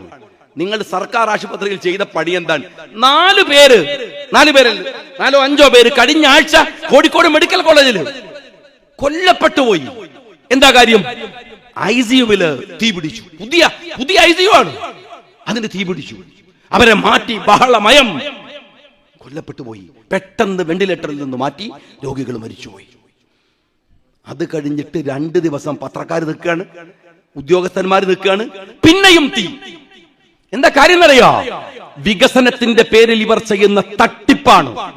എന്ന് വെച്ചാൽ ഏറ്റവും ലോ ക്വാളിറ്റിയിൽ ഉണ്ടാക്കുന്ന കെട്ടിടങ്ങൾ, അതിന്റെ പണം മുഴുവൻ രാഷ്ട്രീയത്തിലെ ബിനാമികൾ അടിച്ചു മാറ്റിയതിന്റെ ദുരന്ത ഫലമാണ് കോഴിക്കോട് മെഡിക്കൽ കോളേജിൽ ഈ കഴിഞ്ഞ ദിവസങ്ങളിൽ ഉണ്ടായത്. ഈ കഴിഞ്ഞ ദിവസം ആശുപത്രിയിൽ മരുന്ന് വാങ്ങാൻ പൈസ ഉണ്ടോ? നിങ്ങൾ പരിയാരത്ത് പോയി നോക്ക്. ഇതാ കണ്ണൂർ ജില്ലയിലെ ജില്ലാ ആശുപത്രിയിൽ ഒന്ന് പോയി നോക്ക്. അവിടെ പോയാൽ നിങ്ങൾക്ക് മനസ്സിലാവും. ഇതാ 10ാം ക്ലാസ് പാസ്. ഇന്നലെ SSLCയുടെ റിസൾട്ട് വന്നല്ലോ. മലബാർ മേഖലകളിൽ നിന്ന് +1 ചേരാൻ ഈ ജയിച്ച കുട്ടികൾക്ക് സാധിക്കുമോ? നിങ്ങളൊന്ന് ഉത്തരം പറഞ്ഞേ. നിങ്ങൾ ഈ രാജ്യത്തിലെ പൊതുവിദ്യാഭ്യാസ രംഗത്തെ എന്താക്കിന്നാ പറയണത്? ഇവിടെ പഠിച്ചു ജയിച്ച കുട്ടികൾക്ക് +1 ചേരാൻ കേരളത്തിൽ മലബാറിൽ സീറ്റുണ്ടോ? തെക്കൻ ജില്ലകളിൽ സീറ്റ് കൂടുതലാണ്. പിന്നെ ഏതു തരം മുഖ്യമന്ത്രി ഇന്ന് കോഴിക്കോട് നടത്തിയ പ്രസംഗാണ്? ഈ കുട്ടികളുടെ വിദ്യാർത്ഥികൾക്കുള്ള സ്റ്റൈപ്പൻഡ് നിർത്തലാക്കി. ഇതെല്ലാം ഞാൻ ഒരു കാര്യം കൂടെ സഖാക്കളോട് ചോദിക്കട്ടെ. നിങ്ങൾ ഏറ്റവും സമീപകാലത്ത് കൊട്ടിഘോഷിച്ച പദ്ധതിയല്ലേ വിഴിഞ്ഞം? ഇന്ന് മുഖ്യമന്ത്രി പ്രസംഗിക്കുന്നുണ്ട് കോഴിക്കോട്. ആ വിഴിഞ്ഞം ഉണ്ടായത് എങ്ങനെ നമുക്കറിയാം. 1993 ഈ കണ്ണൂരിന്റെ ധീരനായ രാഷ്ട്രീയക്കാരൻ MVR കേരളത്തിലെ തുറമുഖ മന്ത്രിയായി കരുണാകരന്റെ മന്ത്രിസഭയിൽ നിൽക്കുമ്പോഴാണ് കേരളത്തിന്റെ നിയമസഭയിൽ ആദ്യമായി വിഴിഞ്ഞം എന്ന ഒരു പേര് കേൾക്കുന്നത്, അവരുടെ പദ്ധതി പ്രഖ്യാപിക്കുന്നത്. 2011 ഞാനൊക്കെ അന്ന് നിയമസഭയിലുണ്ട്. ഉമ്മൻചാണ്ടി ഗവൺമെന്റ് വരുന്നു. ആ മനുഷ്യനുള്ള ഒരു അപാരമായ ഒരു ഉത്തരവാദിത്ത നിർവഹണമുണ്ട്. അതിന്റെ പിറകിൽ കൂടും. ഉമ്മൻചാണ്ടി പറഞ്ഞു വിഴിഞ്ഞം കൊണ്ടുവരാൻ പോവാൻ. 4000 പേജുള്ള എൻവയോൺമെന്റൽ സ്റ്റഡി ഉണ്ടാക്കി, പാരിസ്ഥിതിക പഠനമുണ്ടാക്കി, സെൻട്രൽ ഗവൺമെന്റ് സബ്മിറ്റ് ചെയ്തു. ഒരു പോർട്ട് ഉണ്ടാക്കാൻ ഏറ്റവും വലിയ ഉത്തരവ് എന്ന് പറയുന്നത് പാരിസ്ഥിതിക ഉത്തരവാണ്. കാരണം പോർട്ടില് എനിക്കറിയാം, ഞാൻ അഴീക്കോട് MLA ആയിരുന്ന ആൾ എന്ന നിലക്ക് ഒരു പോർട്ടിൽ ഉണ്ടാക്കുന്ന ബ്രേക്ക് വാട്ടർ വരെ മത്സ്യത്തൊഴിലാളിയെ ബാധിക്കും, പരിസരത്ത് വലിയ പ്രശ്നങ്ങൾ ഉണ്ടാക്കും. പിന്നെയാണോ ഒരു പോർട്ട് വരുമ്പോൾ? അതുകൊണ്ട് 4000 പേജുള്ള ഒരു എൻവയോൺമെന്റൽ സ്റ്റഡി ഉണ്ടാക്കി സെൻട്രൽ ഗവൺമെന്റ് സമർപ്പിച്ചു. UPA ഗവൺമെന്റ്, അദ്ദേഹം ഉമ്മൻചാണ്ടിയുടെ നിരന്തരമായ പരിശ്രമം കൊണ്ട് ആദ്യം ഉടക്കി നിന്ന ജയറാം രമേശ് രണ്ടാമത് അനുമതി കൊടുത്തു. ആ അനുമതിയുടെ ഭാഗമായി ഈ പദ്ധതിയിൽ തറക്കല്ലിട്ടു ഉമ്മൻചാണ്ടി. എന്നിട്ട് ഈ പദ്ധതി ആരും ഏറ്റെടുക്കാൻ പറ്റുന്നില്ല, അദാനിയെ ഏൽപ്പിച്ചു. അന്ന് മതം പൊട്ടി ഇറങ്ങി പിണറായി വിജയൻ. അദാനി ഗവൺമെന്റും തമ്മിലുള്ള 6000 കോടിയുടെ അഴിമതി എന്ന് ഇയാളുടെ ഈ വൃത്തികെട്ട നാവ് വെച്ച് അയാൾ പ്രസംഗിച്ചു. ഉമ്മൻചാണ്ടിയെ കുറിച്ച് എന്തൊക്കെ പറഞ്ഞിട്ടുണ്ട് അയാൾ? ഒന്ന് കേട്ടു നോക്കങ്ങള്. എന്തെല്ലാം പറഞ്ഞു? അതേ അദാനിയുടെ കുപ്പായം ഇട്ടിട്ട്, അദാനിയുടെ കോട്ട് ഇട്ടിട്ട് പിണറായി വിജയൻ മാത്രമല്ല, അയാളുടെ ഭാര്യ, അയാളുടെ മകള്, അയാളുടെ പേരക്കുട്ടി അദാനി എന്ന് നെഞ്ചത്തെഴുതി വെച്ച കോട്ടൂട്ടിട്ട് നിങ്ങൾ അവിടെ ഇരുത്തിയത് ഉമ്മൻചാണ്ടി എന്ന മനുഷ്യനോട് ചെയ്ത പാതകത്തിന്റെ ഫലമാണ്. സഖാക്കൾ ഓർത്തു വെച്ചോ, അതിന്റെ പാതകത്തിന്റെ ഫലമാണ്. അവിടെ നിർത്തി. എന്നിട്ട് അങ്ങനെ കൊണ്ടുവന്ന ഒരു പദ്ധതി. എന്റെ ചോദ്യം വിശദീകരിച്ചുള്ള ചോദ്യമല്ല, ഞാൻ ചോദിക്കുന്നത്, നിങ്ങൾ അതിനകത്ത് പറഞ്ഞ ഒരു കാര്യമുണ്ട്, വാസവന്റെ പ്രസംഗം. ഈ പദ്ധതി സ്റ്റേറ്റ് ഗവൺമെന്റിന്റേതാണ്, അദാനിയുമായി ചേർന്നാണ്, ഞങ്ങൾ ബായിയാണ്, ഞങ്ങൾ പാർട്ട്ണർമാരാണ്. രണ്ടാമത് പ്രസംഗിച്ച മുഖ്യമന്ത്രി വ്യംഗ്യന്ധരേണ പറഞ്ഞു, എന്ത്? ഈ പദ്ധതിയുടെ മുഴുവൻ ചെലവും വഹിക്കുന്നത് കേരളമാണ്. അന്ന് വൈകുന്നേരം തിരുവനന്തപുരത്ത് മാർക്സിസ്റ്റ് പാർട്ടിയുടെ സെക്രട്ടറി MV ഗോവിന്ദൻ പത്രക്കാരെ വിളിച്ചു പറഞ്ഞു, ഇതിന്റെ മുഴുവൻ പണവും കൊടുക്കുന്നത് ഞങ്ങളാണ്. ആണോ? പിന്നെ എന്തിനാണ് ആ വേദിയിൽ ഈ മോഡിയെ കയറ്റിയിരുത്തിയത്? ഒന്ന് ഉത്തരം പറഞ്ഞേ, എന്തിനാണ്? ഞാൻ ചോദിക്കട്ടെ, ഞാനൊരു 10 കൊല്ലം MLA ആയാളാണ്, ഇതിന്റെ പ്രോട്ടോകോളൊക്കെ എനിക്കറിയാം. ഒരു സ്റ്റേറ്റ് ഗവൺമെന്റ് പണം മുടക്കിയ പോർട്ട് ഉദ്ഘാടനം ചെയ്യാൻ സെൻട്രൽ മിനിസ്റ്റർ എന്തിനു വരണം? പിന്നല്ലേ പ്രധാനമന്ത്രി? സെൻട്രൽ മിനിസ്റ്റർ പോലും വേണ്ട. മനസ്സിലായോ നിങ്ങള്? ഇതിന്റെ പാരിസ്ഥിതിക അനുമതി കൊടുത്തത് UPA ഗവൺമെന്റ് ആണ്, ജയറാം രമേശ് ആണ്. ഇതിന് പണം മുടക്കിയത് കേരള ഗവൺമെന്റ് ആണ്. പിന്നെ മോദിക്ക് എന്ത് കാര്യം? എന്നിട്ട് മോദിയെ വിളിച്ചു കൊണ്ടുവന്ന് അവിടെ ഇരുത്തി തന്റെ മകളുടെ കേസിന്റെ പേരിൽ നിന്ന് രക്ഷപ്പെടാൻ പിണറായി വിജയൻ കളിച്ച ഒരു നാടകമുണ്ട്. ആ നാടകത്തിലെ ഫലം ഞാൻ സഖാക്കളോട് ചോദിക്കട്ടെ, ഇത് പശ്ചിമ ബംഗാളിലാണെങ്കിൽ ഒരു സ്റ്റേറ്റ് ഗവൺമെന്റിന്റെ പരിപാടിക്ക് മമതാ ബാനർജി നരേന്ദ്രമോദിയെയോ അമിത്ഷയെയോ വിളിക്കോന്നല്ല, അവരെ നാട്ടിന്റെ ഏഴകളെ തടിപ്പിക്കോ? മമതയെവിടെ? തൊട്ടടുത്ത് തമിഴ്നാട്, അവിടെ ഒരു മുഖ്യമന്ത്രിയുണ്ട് സ്റ്റാലിൻ. ആ സ്റ്റാലിൻ തൂത്തുക്കുടിയിലെ പോർട്ട് ഇതുപോലെ വികസിപ്പിച്ചാൽ അതിന്റെ ഉദ്ഘാടനത്തിന് നരേന്ദ്രമോദിയെ വിളിക്കോ? ഇനി അങ്ങനെ വിളിച്ചു എന്ന് വിചാരിക്കുക. അങ്ങനെ വിളിച്ചപ്പോ തമിഴ്നാട്ടിലെ BJPയുടെ പ്രസിഡന്റ് സ്റ്റേജ് കയറിയിരിക്കുകയാണ്. അപ്പോ സ്റ്റാലിന്റെ മകൻ ദയാനിധി സ്റ്റാലിൻ താഴെ ഇരുന്നിട്ട് ഇങ്ങനെ കരയാണ്. എന്തിനാ BJPന്റെ പ്രസിഡന്റിനെ വിളിച്ചത്? അങ്ങനെ കരയോ? താഴെ ഇരുന്ന് മോങ്ങിയ റിയാസിനോടാണ് ചോദിക്കുന്നത്, അങ്ങനെ ചെയ്യുമോ ഈ പറയുന്ന ദയാനിധി സ്റ്റാലിൻ? അങ്ങനെ പറയുമോ? അങ്ങനെ പ്രധാനമന്ത്രിയെ വിളിക്കുമോ ഈ പറയുന്ന മുഖ്യമന്ത്രി സ്റ്റാലിൻ? അപ്പൊ എന്താ നാടകം എന്നറിയങ്ങള്? വിളിക്കൽ ആവശ്യമില്ലാത്ത പ്രധാനമന്ത്രിയെ വേദിയിൽ വിളിച്ചു വരുത്തിയിരിക്കുന്നത് ആരാണ്? പിണറായി വിജയനാണ്. എന്തിനാണ്? മോളെ രക്ഷിക്കാനാണ്. താഴെ ഇരുന്ന് ഈ മോളുടെ ഭർത്താവ് റിയാസ് മോങ്ങുന്നത് എന്തിനാണ്? സഖാക്കളുടെ വോട്ട് കിട്ടാനും നാട്ടുകാരെ പറ്റിക്കാനുമാണ്. 2 തരത്തിലുള്ള പറ്റിക്കലാണ്. വേദിയിൽ മോദിയെ പറ്റിക്കുന്നു, താഴെ റിയാസ് നാട്ടുകാരെ പറ്റിക്കുന്നു, ഒരേപോലെ. എന്നിട്ട് റിയാസ് ചോദിക്കാൻ, ഈ പറയുന്ന BJPയുടെ പ്രസിഡന്റ് രാജീവ് ചന്ദ്രശേഖരനെ ആരാ വിളിച്ചത്?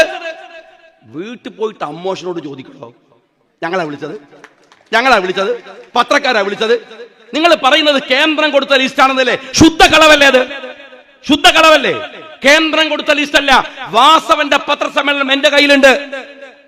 ഈ വാസവൻ ലിസ്റ്റ് വായിക്കാം. പത്രക്കാർ ചോദിച്ചു, പ്രതിപക്ഷ നേതാവിനെ വിളിച്ചിരുന്നോ? ഒന്നാമത് ഈ മന്ത്രിമാര് നല്ലൊരു ശതമാനവും അന്തംഗമ്മികളാണ്, നിങ്ങൾക്ക് അറിയാലോ. വാസവന് പത്രക്കാരുടെ ചോദ്യം മനസ്സിലായില്ല. അയാൾ ലിസ്റ്റും എടുത്തു. അത് ഇരുന്ന് വായിക്കാണ്. 1 2 3 4 7 രാജീവ് ചന്ദ്രശേഖരൻ. ഈ രാജീവ് ചന്ദ്രശേഖരൻ നിങ്ങൾ അങ്ങോട്ട് കൊടുത്ത ലിസ്റ്റാണ്. ഇനി സെൻട്രൽ ഗവൺമെന്റ് ഇങ്ങോട്ടൊരു ലിസ്റ്റ് തന്നു വെക്കുക. അങ്ങനെയാണെങ്കിൽ നിങ്ങൾ തിരിച്ചൊരു ലിസ്റ്റ് കൊടുക്കണം. കാരണം ഒരു ഭരണഘടനാ പദവിയില്ലാത്ത രാജീവ് ചന്ദ്രശേഖരനെ വിളിക്കുന്നുവെങ്കിൽ നമുക്ക് CPMന്റെ സംസ്ഥാന സെക്രട്ടറി ഗോവിന്ദനെ വിളിക്കണ്ടേ? നമുക്ക് KPCCയുടെ പ്രസിഡന്റ്, ആ പ്രസിഡന്റിനെ വിളിക്കണ്ടേ എന്ന് തിരിച്ചൊരു കത്ത് നിങ്ങൾ കൊടുത്തില്ല. എന്നിട്ട് രാജീവ് ചന്ദ്രശേഖരനാണെങ്കിൽ നമ്മൾ അദ്ദേഹത്തെ കണ്ടപ്പോൾ ഭീമൻ രഘുവിനെ മിസ് ചെയ്യുന്നതിനാണ് കുറച്ചു കാലമായിട്ട്. ഭീമൻ രഘു നിന്ന മാതിരി നിപ്പാണ് ആ സ്റ്റേജ് കയറിയിട്ട്. ഒരു കാലത്തും ഈ BJP രക്ഷപ്പെട്ടില്ല എന്നതിന്റെ ഏറ്റവും വലിയ തെളിവായിരുന്നു അത്. ഈ വാസവൻ വളരെ കൃത്യമായി പിണറായി വിജയന്റെ സമ്മതത്തോടെ, എന്നിട്ട് പിണറായി വിജയൻ പറയുന്ന ഒരു ഡയലോഗ് ഉണ്ട്, അതാണ് അതിലെ മാസ ഡയലോഗ്. വാസവൻ പറയുന്നൊരു ഡയലോഗ് ഉണ്ട്. എന്താ ഞങ്ങള് പാർട്ട്ണറാണ്.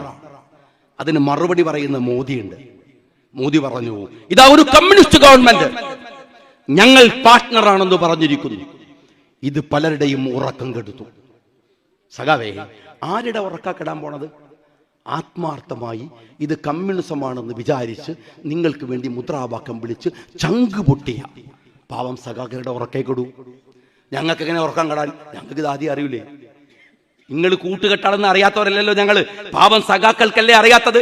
തോമസ് ഐസക്കിന് പക്ഷേ അന്ന് ഉറക്കുപോയി. അന്ന് അദ്ദേഹം ഒരു ലേഖനം തന്നെയാണ് പിറ്റേ ദിവസം ഇതെല്ലാം കൂടെ ന്യായീകരിച്ചിറക്കിയത്.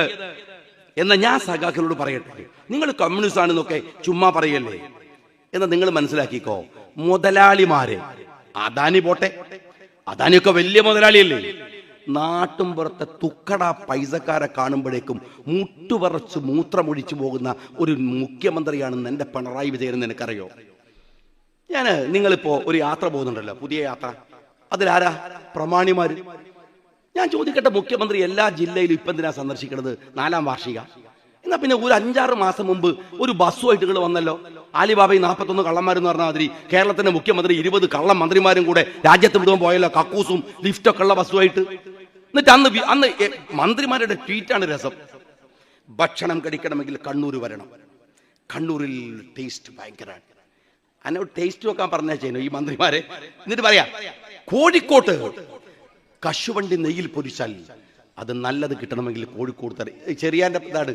ഈ നാട്ടുകാരെ മീനും ചെമ്മീനും നക്കി പോവാന്നല്ലാതെ അവര് കൊടുത്ത ഒരു അപേക്ഷയുടെ ഒരു മറുപടി കൊടുത്തോ നിങ്ങൾ? ഈ പൈസയൊക്കെ ചെലവാക്കിയിട്ട് ഈ കേരളത്തിന്റെ തെരുവിൽ നിന്ന് വാങ്ങിക്കൊണ്ടുപോയ ഏതെങ്കിലും ഒരു അപേക്ഷ മുഖ്യമന്ത്രി നടപ്പിലാക്കിയോ?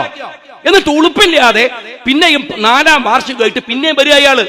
എന്നിട്ട് ഇങ്ങനെ പടായും പറഞ്ഞു നടക്കുകയാണ്. എന്തെങ്കിലും ഒരു കാര്യം ജനങ്ങൾക്ക് വേണ്ടി നിങ്ങൾ ചെയ്തിട്ടുണ്ടോ? നിങ്ങൾ വിളിക്കുന്നത് പൗരപ്രമുഖന്മാരെ, ഈ ഇരിക്കുന്ന കൂട്ടത്തിൽ പൗരപ്രമുഖന്മാരുണ്ടോ? ഇല്ല. നിങ്ങളൊന്നും പൗരന്മാരല്ല, അതുകൊണ്ട് നിങ്ങൾ പ്രമുഖന്മാരല്ല, അതുകൊണ്ട് പൗരന്മാരുമല്ല. നിങ്ങളെ മുഖ്യമന്ത്രിക്ക് ആവശ്യമില്ല. അത്യാവശ്യം ചിക്കളിലാണ് മുഴുവൻ വിളിച്ചിരുത്തും. എന്നാ കേട്ടോ സഖാവേ, ലോകത്തിലെ ഏറ്റവും സമ്പന്നന്മാരിൽ ഒരാൾ, ഏറ്റവും വലിയ സമ്പന്നന്മാരിൽ ഒരാൾ അംബാനിയുടെ മകന്റെ കല്യാണമാണ്. ആ കല്യാണത്തിന് ആരാന്നറിയോ? ഇവിടുത്തെ തുക്കട മുതലാളിയല്ല, ലോകത്തിലെ ഏറ്റവും വലിയ പണക്കാരൻ സുക്കർബർഗ്, പിന്നെയോ ഇലോൺ മസ്ക്, പിന്നെയോ ലോകത്തിലെ വലിയ വലിയ മുതലാളിമാർ, ബിൽ ഗേറ്റ്സ്, ലോകത്തിലെ 1ാം മുതലാളി, 2ാം മുതലാളി, 3ാം മുതലാളി, അല്ലാത്ത എല്ലാ ലൊട്ടിലൊടുക്കും മുതലാളിമാരും അംബാനിയുടെ വീട്ടിൽ വന്നിങ്ങനെ ഇരിക്കുമ്പോ ഡൽഹിയിലെ ഒരു പിസ ഷോപ്പില് അവിടെ ഇരുന്നിട്ട് ഒരു മനുഷ്യൻ കാപ്പി കുടിച്ചിരിക്കുകയാണ്. അയാളുടെ പേര് രാഹുൽ ഗാന്ധി എന്നാണ്.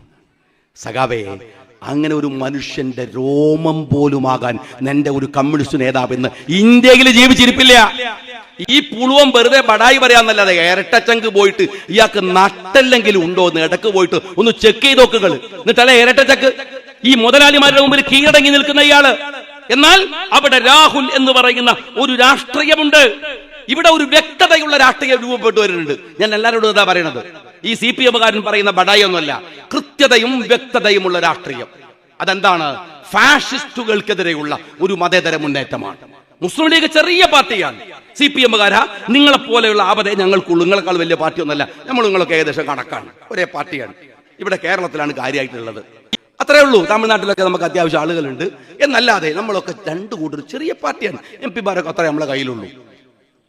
എന്നാൽ ഞങ്ങൾ ചെറുതാണോ വലുതാണോ എന്നതല്ല, ഞങ്ങളുടെ നിലപാടിൽ ക്ലാരിറ്റി ഉണ്ട്. ഈ വ്യക്തത വന്ന ഫാസിസ്റ്റ് വിരുദ്ധ മൂവ്മെന്റിൽ ഞങ്ങളുണ്ട്. ഞങ്ങൾ രാഹുലിന്റെ പറയുന്നുണ്ട്. അത് രാഹുലിന് സിന്ദാബാദ് വിളിക്കാൻ മാത്രമല്ല, ആ രാഹുൽ തെറ്റു ചെയ്താൽ അദ്ദേഹത്തെ തിരുത്താനുള്ള ജനാധിപത്യ ബോധത്തോടെ തന്നെ പറകിലുണ്ട്. കാര്യമെന്ത്? രാഹുലിന്റെ വല്യച്ഛൻ പണ്ഡിറ്റ് ജവഹർലാൽ നെഹ്റുവിനോട് ഞങ്ങൾ രാഷ്ട്രീയം പറഞ്ഞിട്ടുണ്ട്. പക്ഷെ ഈ രാജ്യത്ത് ജനാധിപത്യം ഉണ്ടാവണം. ആ ജനാധിപത്യത്തിന്റെ മുമ്പ് നിൽക്കാൻ കോൺഗ്രസ് എന്ന പാർട്ടിക്ക് കഴിയും, ലീഗിന് കഴിയും, ഞങ്ങൾക്ക് എല്ലാവർക്കും കഴിയും. ഞങ്ങൾ ജനാധിപത്യ ബോധമുള്ളവരാണ്, അങ്ങനെ നിൽക്കുന്നവരാണ്. മനസ്സിലാക്കിക്കോളൂ നിങ്ങൾ. അതുകൊണ്ട് ഇപ്പോ ഈ പെഹൽഗാമിൽ വരുമ്പോ ഈ വെറുപ്പിന്റെ, ഈ നുണയുടെ ഒരു RSSന്റെ മുഖം നിങ്ങൾ ഈ പെഹൽഗാം വന്നപ്പോ നിങ്ങൾ കണ്ടില്ലേ? എന്തെല്ലാം ഫേക്ക് ന്യൂസുകളാണ് ഈ RSSകാരൻ ഉണ്ടാക്കിയത്. എന്തെല്ലാം ഫേക്ക്. എന്നിട്ട് മറ്റ് രാജ്യങ്ങൾ, പാകിസ്ഥാൻ എന്ന് പറയുന്ന രാജ്യമൊക്കെ മഹാ തല്ലിപ്പൊളി തീവ്രവാദത്തിന്റെയും തമ്മിൽ തല്ലിന്റെയും ആ രാജ്യത്ത് തന്നെ സ്വസ്ഥതയും സമാധാനവും ഇല്ലാത്ത കുറെ ആളുകൾ ഭരിക്കുന്ന ഒരു രാജ്യമാണ്. ആ രാജ്യം പോലും ഇവിടുത്തെ RSSകാരന്റെ ഫേക്ക് ന്യൂസുകൾ എടുത്തിട്ട് പരിഹസിക്കുക. ഞാൻ RSSന്റെ സുഹൃത്തുക്കളോട് പറയുന്നത്, നിങ്ങളുടെ ഈ ചെറിയ ബുദ്ധിയല്ല ഇന്ത്യ എന്ന് പറയുന്നത്. ഇന്ത്യ ഒരു വലിയ രാജ്യമാണ്. ലോകത്തിലെ മികച്ച നയതന്ത്ര വിദഗ്ധന്മാരുള്ള, മികച്ച രാഷ്ട്രീയ നിരീക്ഷകരുള്ള, മികച്ച ശാസ്ത്രജ്ഞന്മാരുള്ള, മികച്ച യുദ്ധ കാഴ്ചപ്പാടുകളുള്ള മികച്ച രാഷ്ട്രതന്ത്രജ്ഞതയുള്ള നിരവധി ആളുകളാൽ അനുഗ്രഹീതമായ ഒരു രാജ്യമാണ്. സമീപ രാജ്യങ്ങളെയൊക്കെ നിങ്ങൾ പരിശോധിച്ചാൽ ആ രാജ്യങ്ങളിലെല്ലാം കൊണ്ടും മികച്ചു നിൽക്കുന്ന ഒരു രാജ്യമാണ് ഈ ഇന്ത്യ എന്ന് പറയുന്നത്. ആ ഇന്ത്യ എന്ന് പറയുന്ന ഒരു മഹാരാജ്യത്തെ നിങ്ങളുടെ ഈ ചെറിയ ബുദ്ധി കൊണ്ട് വിവരക്കേട് കാണിച്ച് നിങ്ങൾ ഇതിനെ തകർക്കാൻ ശ്രമിക്കരുത് എന്ന് ഞാൻ നിങ്ങളോട്. ഇന്ന് ഈ പ്രധാനമന്ത്രി എന്നിട്ടും ബഡായി വിടുകയാണല്ലോ. നിങ്ങൾ ആലോചിച്ചു, യുദ്ധമൊക്കെ കഴിഞ്ഞല്ലോ, യുദ്ധം കഴിഞ്ഞു. ഇന്ത്യയും പാകിസ്ഥാനും തമ്മിലുള്ള യുദ്ധം വെടിനിർത്തിയാൽ അത് ആദ്യം പറയേണ്ടത് ആരാണ്? ട്രംപ് അല്ലേ? എന്താണ്, നരേന്ദ്രമോദിയല്ലേ പറയേണ്ടത്? ട്രംപ് അമേരിക്ക എന്ന് പറയാൻ ഇയാൾ പറയുന്നതിന് മുമ്പ് യുദ്ധം നിർത്തി വെച്ചിരിക്കുന്നു. അപ്പൊ ട്രംപിനോട് ചോദിച്ചിട്ട് അങ്ങനെ തുടങ്ങിയത്? അല്ലെങ്കിൽ ട്രംപ് എന്താണ് നരേന്ദ്രമോദിയുടെ അമ്മായിന്റെ മോനാണോ? അയാൾ യുദ്ധത്തിന്റെ കാര്യം പറയാൻ? അയാൾ അമേരിക്ക അല്ലേ? അയാൾ വലിയ ലോക പോലീസ് ആണെങ്കിൽ അവിടെ ഇരിക്കാൻ പറയണം, അവിടെ ഇരിക്കാൻ പറയണം. ഇതിൽ ഇന്നലെ നിങ്ങൾ അറിയുമോ, പ്രധാനമന്ത്രി നരേന്ദ്രമോദി 8:30 പത്രസമ്മേളനം വെച്ചു. ഈ ട്രംപ് 7 മണിക്ക് പത്രസമ്മേളനം വിളിച്ചിട്ട് അയാളങ്ങ് പറഞ്ഞു. എന്തൊരു അപമാനമാണ്! ഈ ട്രംപിന്റെ വിചാരം എന്താണ്? അയാൾ ലോകത്ത് മുഴുവൻ ആളുകളെ അടക്കി ഭരിക്കണമെന്നാണ്. അയാൾക്ക് പണ്ടേ വട്ടാണ്. അയാൾ ആജാതി ഒരു വട്ട് കേസാണ്. ഒരു നരേന്ദ്രമോദിക്ക് പകരം നിൽക്കാവുന്ന ഒരു റൈറ്റ് പൊളിറ്റീഷ്യനാണ്. റൈറ്റ് പൊളിറ്റീഷ്യന്മാർക്ക് വെറുപ്പ്, വിദ്വേഷം ഇതേ ഉണ്ടാവൂ. രാഷ്ട്രീയം അറിയില്ല. ഒരു രാജ്യത്തിന്റെ പ്രധാനമന്ത്രി യുദ്ധം നിർത്തിവെച്ചത് വിശദീകരിക്കാൻ പത്രസമ്മേളനം വിളിക്കുമ്പോൾ അതിന്റെ അരമണിക്കൂർ മുമ്പ് കയറിയിട്ട് ഇയാൾ പത്രസമ്മേളനം നടത്തുക. എന്നിട്ട് പറയാൻ ഇന്ന കാരണങ്ങൾ കൊണ്ട് യുദ്ധം നിർത്തിവെച്ചിരിക്കുന്നു. പിന്നെ എന്തിനാണോ ഇന്ത്യക്ക് ഒരു പ്രധാനമന്ത്രി? പിന്നെ എന്തിനാ ഇന്ത്യക്ക് ഒരു പ്രധാനമന്ത്രി? നിങ്ങൾ മനസ്സിലാക്കട്ടെ, ഇന്ത്യയെ അപമാനിക്കുക എന്നാ കേട്ടോ സംഘികളെ, കമ്മ്യൂണിസ്റ്റുകളെ. ഒരിക്കല് 971 നിക്സണോട്, അമേരിക്കയുടെ പ്രസിഡന്റ് റിച്ചാർഡ് നിക്സണോട് ഇന്ദിരാഗാന്ധി എന്ന് പറയുന്ന ഇന്ത്യയുടെ ഉരുക്കുവനിത പറയുന്ന ഒരു കാര്യമുണ്ട്. മിസ്റ്റർ നിക്സൺ 4000 കിലോമീറ്റർ അപ്പുറത്ത് നിന്നിട്ട് അവിടെ വെടിവെക്ക്, ഇവിടെ വെടിവെക്ക് എന്നൊക്കെ നിറത്തിന്റെ പേരിൽ പറഞ്ഞാൽ, അങ്ങനെ വെടിവെക്കാനുള്ളവരൊന്നല്ല ഞങ്ങള്. എന്തു നിലപാടെടുക്കണമെന്ന് തീരുമാനിക്കാൻ, എവിടെ നിൽക്കണമെന്ന് തീരുമാനിക്കാൻ ഞങ്ങൾക്ക് കഴിയും. കാലം മാറിയിരിക്കുന്നു. നിക്സൺ എന്ന് പറയുന്ന ഇന്ദിരാഗാന്ധിയുടെ നാടാണിത്. ആ ഇന്ദിരാഗാന്ധിയുടെ ചെറിയ കുട്ടിയാണ് ഈ രാജ്യത്തിലെ പ്രതിപക്ഷത്തിരിക്കുന്നത്. ഇവിടെ ഒരു ചോദ്യം അവസാനിക്കുന്നു. ചോദ്യം പിന്നെയും ബാക്കിയാവുകയാണ്. എന്തെന്നറിയുമോ നരേന്ദ്രമോദി? യുദ്ധമൊക്കെ അവിടെ നിൽക്കട്ടെ, കാശ്മീരിൽ പോയിട്ടില്ലേ? ഇവിടെ ഇരിക്കുന്ന ഒരുപാട് ആളുകൾ പോയിട്ടുണ്ട്. അപ്പൊ ഞാൻ പോയിട്ടുണ്ട്. നിങ്ങൾക്കറിയാം, ഒരു 10 കിലോമീറ്ററിൽ 20 ബാരിക്കേഡ്സുകൾ ഉണ്ടാവും. എല്ലായിടത്തും ചാക്കുകൾ വെച്ചിട്ട് അതിന്റെ മുകളിൽ തോക്കും മിഷൻ ഗണ്ണും പിടിച്ചിരിക്കുന്ന പട്ടാളക്കാരുണ്ടാവും. നിങ്ങൾക്ക് ടൂറിസം ഒക്കെ ആസ്വദിക്കാം. ആപ്പിൾ, കാശ്മീരിന്റെ ആപ്പിൾ കാണുമ്പോൾ നിങ്ങൾക്ക് പറിക്കാം, തിന്നാം, വാങ്ങാം, അവിടുത്തെ മഞ്ഞുവാരി കളിക്കാം. പക്ഷെ ശ്രദ്ധിച്ചോളണം, നിങ്ങളെ നിരീക്ഷിക്കുന്ന ഒരു തോക്ക്, നിങ്ങളെ നിരീക്ഷിക്കുന്ന 1000 കണ്ണുകളുണ്ടെന്ന് കാശ്മീരിയോട് പറഞ്ഞുകൊണ്ടേയിരിക്കുന്നു അവിടുത്തെ ഓരോ ബാരിക്കേഡുകളും. അതിനിടയിലൂടെ തീവ്രവാദികൾ പോയിട്ട് കുറെ ആളുകളെ വെടിവെച്ചങ്ങ് കൊല്ലുക. ഇത് സുരക്ഷാ വീഴ്ചയാണെന്നാണോ പറയുന്നത്? അതങ്ങ് വിട്ടുകള. എന്നാൽ ഇത്രയും മനുഷ്യരെ വെടിവെച്ചു കൊന്ന് ഈ തീവ്രവാദികൾ പോയതെവിടേക്കാണ്? ഒന്ന് പറഞ്ഞേ, അവരെവിടേക്ക് പോയി? ഇതേ ബാരിക്കേഡുകൾ കടന്നല്ലേ അവർ പോയത്? ഇതേ മിലിറ്ററിയെ കടന്നല്ലേ അവർ പോയത്? അത് ഈ രാജ്യത്തിന്റെ വീഴ്ചയല്ലേ? ബാക്കി പിന്നെ പറയാം. യുദ്ധം വന്നപ്പോ ഈ രാജ്യം ഒറ്റക്കെട്ടായി ഇന്ത്യയുടെ പ്രധാനമന്ത്രിയുടെ പിറകിൽ നിന്ന് പറഞ്ഞു, ഞങ്ങളുണ്ട് ഈ യുദ്ധത്തിൽ അതിന്റെ കൂടെ നിൽക്കാൻ. ഈ രാജ്യത്ത് നിങ്ങൾ അറിയണം, ഓൾ പാർട്ടി മീറ്റിംഗ് നടക്കുമ്പോ ET മുഹമ്മദ് ബഷീർ സാഹിബ് പറഞ്ഞു, നിങ്ങൾ ഉറപ്പിച്ചോളൂ, ഒരു സംശയവും വേണ്ട, ഇന്ത്യയിലെ അവസാനത്തെ മുസ്ലിമും ഈ രാജ്യത്തിന്റെ കൂടെ ഉണ്ടാവും. എന്തെന്നാന്ന് പറയാൻ അറിയുന്നറിയോ? ഞങ്ങളുടെ നേതാക്കന്മാര് പഠിപ്പിച്ചതാണ്. ഖായിദ മില്ലത്ത് മുഹമ്മദ് ഇസ്മായിൽ സാഹിബ്. പാകിസ്ഥാൻ അല്ല, ചൈനയല്ല. ഇതാ നിങ്ങളുടെ നാട്ടിലെ കുറെ പേര് പോയില്ലേ മക്കയിലേക്ക് ഹജ്ജ് നിർവഹിക്കാൻ.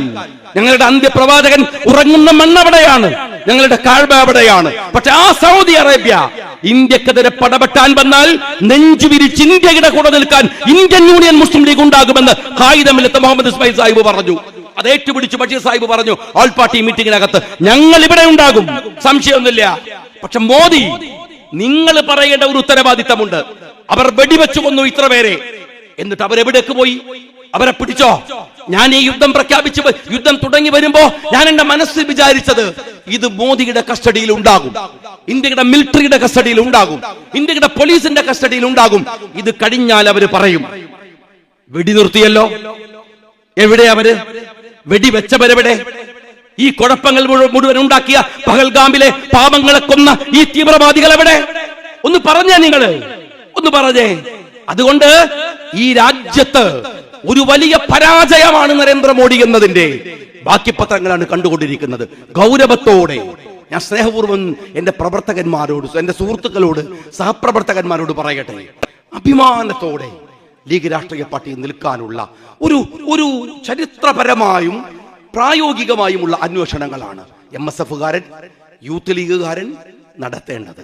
ആൾക്കൂട്ടത്തിന്റെ ബഹളങ്ങളിൽ അങ്ങനെ പോകുന്ന ഒരു ലീഗല്ല. ഇതിനൊരു മികച്ച ഐഡിയോളജി ഉണ്ട്, മികച്ച ഒരു കെട്ടുറപ്പുണ്ട്, എന്തിനുണ്ടാക്കി എന്ന ധാരണയുണ്ട്, എങ്ങോട്ട് പോകണമെന്ന വ്യക്തമായ കാഴ്ചപ്പാടുണ്ട്. അതുണ്ടാവണം. പഞ്ചായത്ത് തെരഞ്ഞെടുപ്പിലെ സീറ്റോ നിയമസഭയിലേക്കുള്ള മത്സരമോ ഏതെങ്കിലും കിട്ടുന്ന പദവികൾ കയ്യിലേക്ക് വരുന്നതോ അല്ല വിഷയമെന്ന് പറയുന്നത്. അതല്ല, അതിനപ്പുറം നമുക്ക് ഇസ്സത്തോടെ അഭിമാനത്തോടെ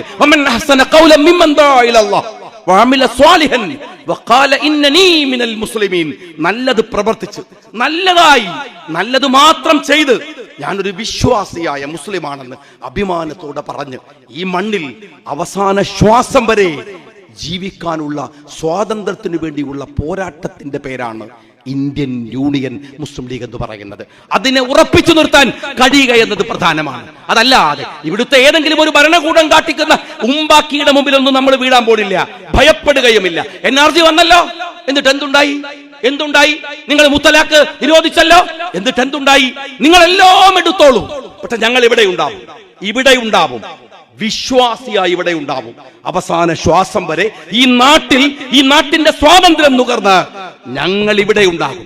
അതിനെ മറികടക്കാൻ പറ്റുന്ന ഒരു ശക്തിയൊന്നും നരേന്ദ്രമോദിയല്ല, അമിത്ഷയല്ല, ഏത് കോലോത്ത തമ്പ്രാൻ വന്നാലും അവർക്കുണ്ടാവില്ലെന്ന ഉറപ്പോടെ ഞങ്ങൾ ഇവിടെ ഉണ്ടാകും. ഇസ്സത്ത് മുറുകെ പിടിച്ച് ആ ഇസ്സത്ത് ആത്മാഭിമാനത്തോടെ ഉയർത്തിപ്പിടിക്കാനുള്ള ഒരു വഴി കൂടിയാണ് സാമുദായിക രാഷ്ട്രീയത്തിലെ ഇന്ത്യൻ യൂണിയൻ മുസ്ലിം ലീഗ്. അതിന്റെ ഓഫീസിന്റെ വാർഷികത്തിൽ പങ്കെടുക്കാൻ കഴിഞ്ഞതിൽ സന്തോഷം. അഭിവാദ്യങ്ങൾ നേർന്നുകൊണ്ട് നിർത്തുന്നു. ഉദ്ഘാടനം ചെയ്ത് അറിയിക്കുന്നു.